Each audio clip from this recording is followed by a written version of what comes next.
Ever had that annoying hic that just won't quit? What if I told you it's your body glitching? A hilarious echo from when we were ancient fish.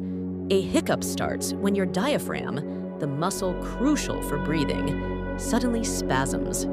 This involuntary contraction forces a quick breath in, then your vocal cords snap shut, creating that iconic hic sound. It's a fascinating, albeit irritating, physiological quirk.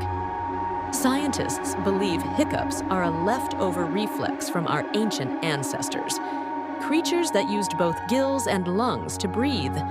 This same primitive nerve pattern still exists within us, occasionally misfiring in a rather comical way. It's a direct link to our aquatic past.